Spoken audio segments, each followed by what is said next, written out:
Okay, I thought tonight would be the better night to make this video because I'm not feeling well and I just did the test a few minutes ago to see if my heart rate was high. And this will be a good time to show you part of what the other people in their videos have showed, okay, with their dysautonomia. Okay, first I'm going to show you what it is while I'm resting.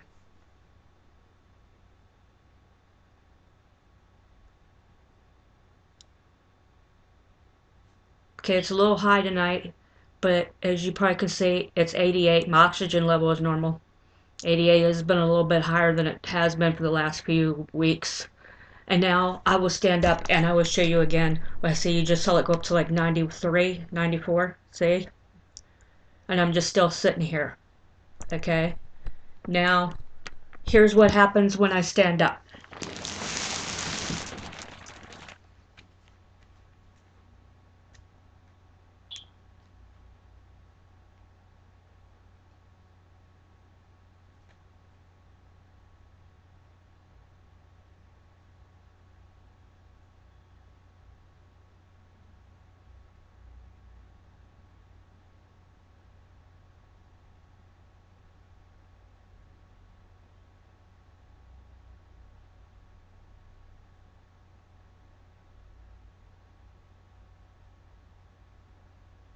Okay, it's not as high as it was earlier, but you can still see that it's still up there, 98.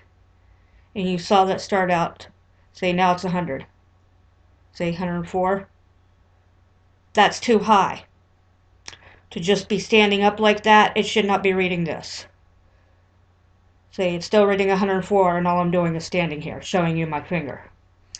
Okay, that's basically what it does. Okay, it's not as high as other people's have been, and it is better. It used to be when I would stand up, it would hit 130, 140. So the beta blocker is working, but it's not a cure, you know. And so I had a feeling about this because I was short of breath last night.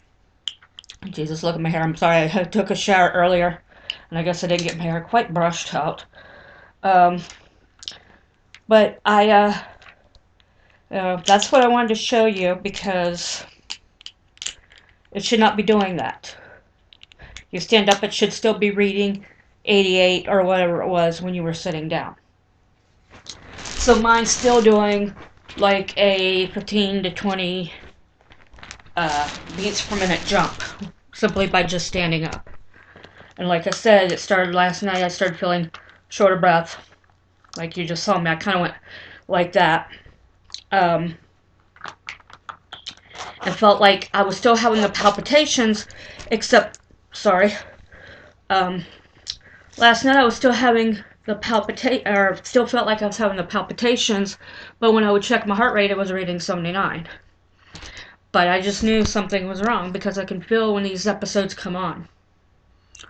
You know, and this is what people don't understand. You know, that it can change that quickly. You know, where I'm fine early in the morning, but by noon, 1 o'clock, I'm sick. You know, so that's why it's hard for me to say what I'm going to be able to do from 1 minute to the next because I don't know. You know, so yeah, that's what I wanted to show you. I did an earlier video, and it was stubborn that night, and for some reason didn't do it. But most of the time, that's what I have. Now, anything over 100, period, is too fast. You know, your normal heart rate's between about 70 and 100 beats per minute, usually. You know, but in my case, just by standing up, that's still like my normal. The last few days I've been watching it. Mine's between 78 and 80 is my normal heart rate while I'm sitting down. I've judged this by how, since I've been on the beta blocker, what it's normally been, it's been about 78, 79 beats per minute. So we're talking about a 20 to 30 point jump still. And that's too fast, you know, especially when it's accompanied by the dizziness and all that, and shortness of breath. That's not normal. You know, and I know they say 100, but everybody's body's different. So if you, like mine, my normal rest heart rate is about 78 to 80. Okay, so if mine does a sudden jump like that, 30, 40 point difference just by standing up, there's a problem, you know. And the last time I checked, it was still the one other time that I checked it, and I was going to do that video right then and there, but I can't remember why I didn't that day. It jumped up to like 110 that time. You know, so I'm still having these episodes, even though I'm on the beta blocker, you know. And I was talking to somebody on the Dysautonomia group, and they said that, yeah, that's normal. You know, just because you're on the beta blocker, your heart still is doing that to a certain point. You know, the beta blocker may cover it up a little bit because it does keep it at a safer level, but it's still happening because our hearts are so used to that fast heart rate that it's still going through the motions even if the fast heart rate isn't there. You know, that means the shortness of breath, just generally not feeling well. You know, and eventually the fast heart rate does, like it just did, does present itself. You know, like I said, it's better because it was at one point that even laying down would make me dizzy.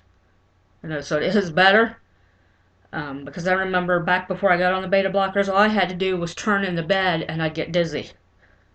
You know, or just laying down, period, in the bed.